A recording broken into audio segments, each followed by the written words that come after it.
Hello students, आज की इस वीडियो में हम आपको पढ़ाएंगे फ्यूचर इंडेफिनिट टेंस।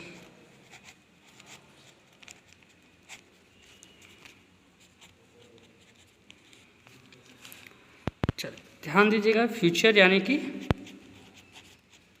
भविष्य, इंडेफिनिट अनिश्चित टेंस का। तो जैसे कि आपको नाम से भी पता चल रहा होगा, सबसे पहले हम लोग पहचान देख लेते हैं।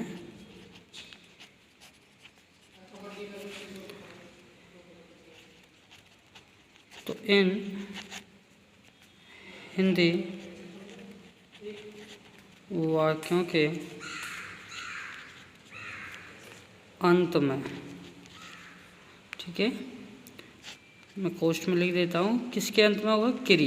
क्रिया के अंत में गा, गी, गे आदि शब्द आते हैं।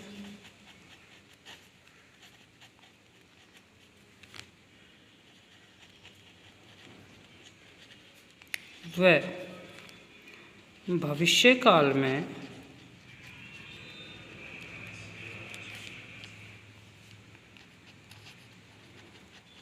कार्य का अनिश्चित या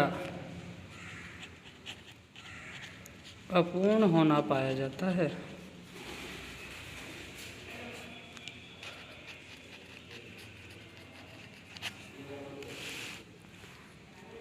चलिए बात करते हैं हेल्पिंग वर्ब।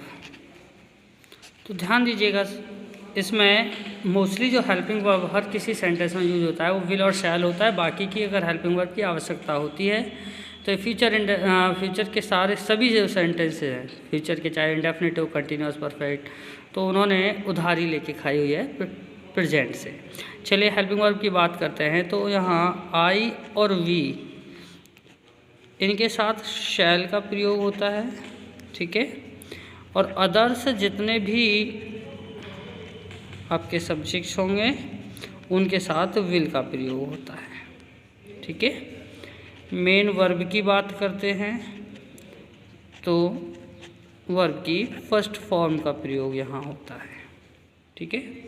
चलिए अब हमारे पास में हेल्पिंग वर्ब भी है और मेन वर्ब भी आ चुका है, तो अब हम सेंटेंसेस पढ़ लेते हैं। सबसे पहले अफर्मेटिव सेंटेंस।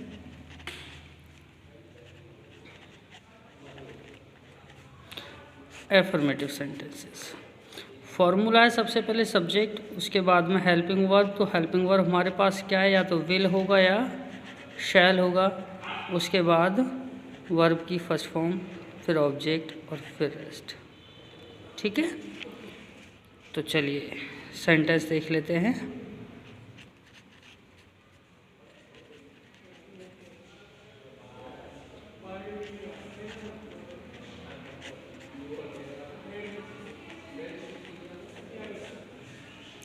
मैं कल दिल्ली जाऊंगा।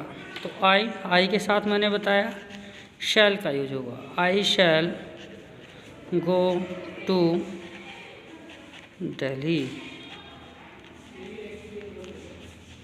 टुमारो, ठीक है। नेक्स्ट सेंटेंस है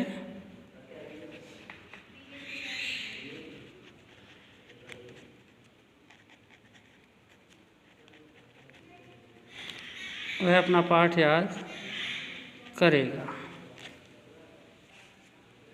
तो ही के साथ किसका प्रयोग होगा? विल का। अकॉर्डिंग टू फॉर्मूला ही विल क्या काम करेगा?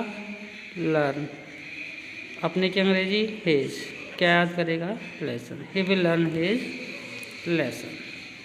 चलिए अब नेगेटिव सेंटेंस देख लेते हैं।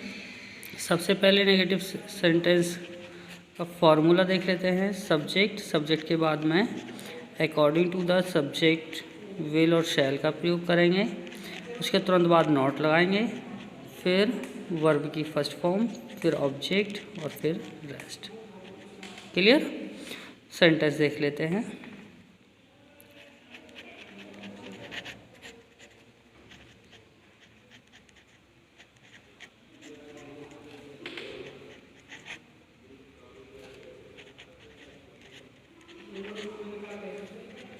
माताजी रामायण नहीं पढ़ेंगी, तो सबसे पहले अकॉर्डिंग टू फॉर्मूला मदर, ठीक है।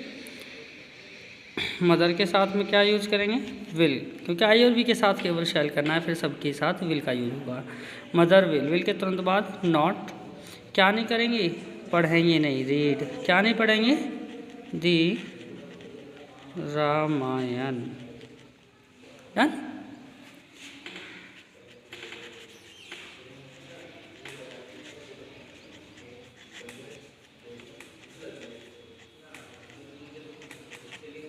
मैं उसे नहीं पढ़ाऊँगा, ठीक है। तो सबसे पहले आई के साथ क्या यूज होगा, शैल, शैल के तुरंत बाद नॉट, क्या नहीं करेंगे, टीच, किसको नहीं पढ़ाएंगे, हिम, उसे, आई शैल नॉट टीच हिम, मैं उसे नहीं पढ़ाऊँगा।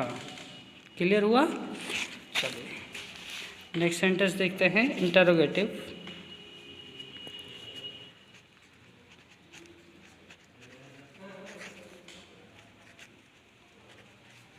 First type sentence.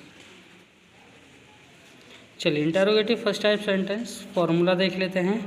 तो सबसे पहले क्या होगा, सबसे पहले हेल्पिंग वर्ब, यानी कि हेल्पिंग वर्ब क्या है हमारी, विल या शैल, ठीक है। उसके बाद में सब्जेक्ट, उसके बाद यदि है तो नॉट लगाएंगे, नहीं तो वर्ब की फर्स्ट फॉर्म, फिर ऑब्जेक्ट, फिर रेस्ट, फिर क्वेश्चन। जैसे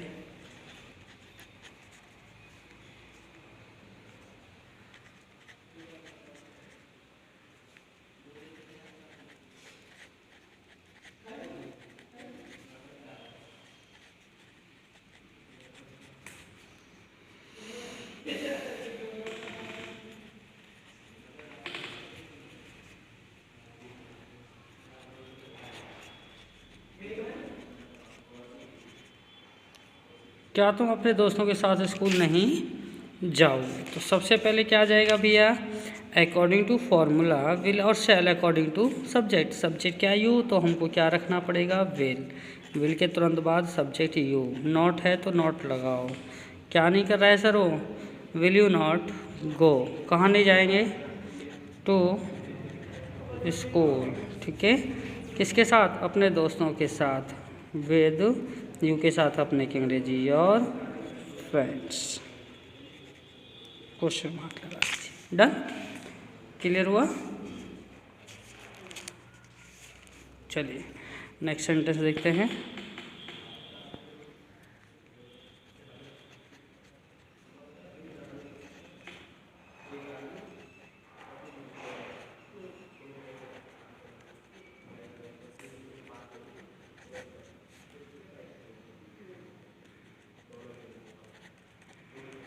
क्या आज भी यहाँ नहीं आएंगे, तो सबसे पहले अकॉर्डिंग टू सब्जेक्ट हमने क्या रखना है, विल, विल के तुरंत बाद दे, तुरंत बाद नॉट, विल दे नॉट, क्रिया क्या है, आना, कम, कहाँ नहीं आएंगे, here, today.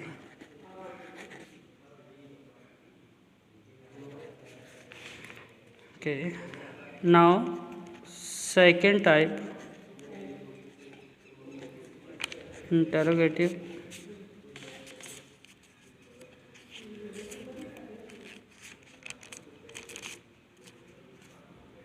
Second type interrogative sentences. चलिए सबसे पहले फॉर्मूला देख लेते हैं। सबसे पहले क्या आएगा, क्वेश्चन वर्ड, उसके बाद में अकॉर्डिंग टू सब्जेक्ट विल या शैल, उसके तुरंत बाद सब्जेक्ट, फिर नॉट यदि है तो, नहीं है तो स्किप कर देंगे, उसके बाद वर्ब की फर्स्ट फॉर्म, फिर ऑब्जेक्ट, फिर रेस्ट और फिर क्वेश्चन मार्क। सेंटेंस देख लेते हैं।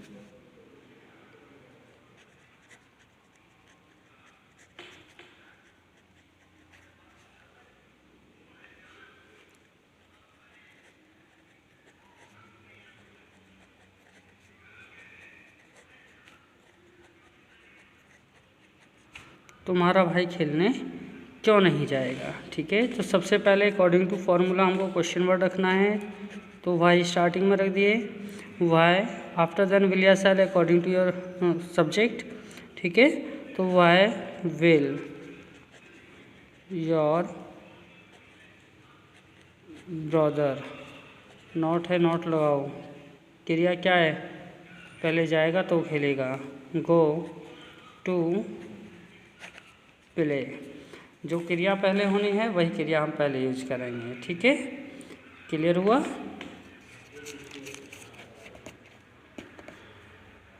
चलिए नेक्स्ट सेंटेंस देख लेते हैं।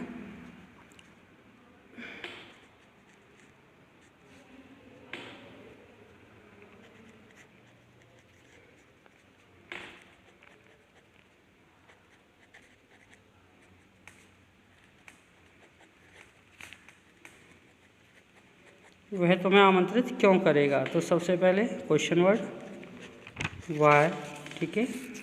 सबसे पहले क्वेश्चन वर्ड वाई, ठीक है। After then according to subject will, then subject, then not, लेकिन है ही नहीं नॉट तो हम इसे स्किप कर देंगे, तो क्या आ जाएगा इनवाइट, ठीक है। किसको इनवाइट करेगा, तुम्हें। Why will he invite you, वह तुम्हें आमंत्रित क्यों करेगा। क्लियर हुआ। चलिए अब लास्ट सेंटेंस हम देख लेते हैं, हूँ टाइप सेंटेंस। मैंने ये सेंटेंस आपको मोस्टली अलग ही समझाया है, हूँ टाइप सेंटेंसेस, ठीक है। तो ये हूँ टाइप सेंटेंसेस आप थोड़ा ध्यान देंगे, एग्जाम्पल से समझते हैं। जैसे तुम्हें अंग्रेजी कौन पढ़ाएगा, तो सबसे पहले हम क्या करेंगे, सेकंड टाइप इंटरोगेटिव होने के नाते हमने क्वेश्चन वर्ड को स्टार्टिंग में रख दिया है, ठीक है। अब हमको विल या शैल रखना है according to subject, so we have to find out subject. So what is subject here, if we will go to find subject then we find that this word contains subject, ठीक है। ये हूँ शब्द ही अपने आप में सब्जेक्ट है, ये यहाँ as a question word plus subject दोनों का काम कर रहा है, ठीक है। तो जब सब्जेक्ट स्टार्टिंग में रख दिया तो सेंटेंस कैसा हो गया, एसर्टिव, या तो एफर्मेटिव बनेगा या नेगेटिव। नॉट इसमें है नहीं तो सेंटेंस कैसा रहा, एफर्मेटिव। एफर्मेटिव का फॉर्मूला क्या है, सबसे पहले सब्जेक्ट, सो हम रख चुके हैं। Now we have to put will or shall according to subject, so we have to put will according to whom, ठीक है। Who will, now verb, what is verb here, teach, who will teach, किसको पढ़ाएंगे sir, तुम्हें। क्या पढ़ाएंगे sir, English. Sentence है तो interrogative but we have to translate it according to the affirmative और negative sentence accordingly, got the point. So who will teach you English, done।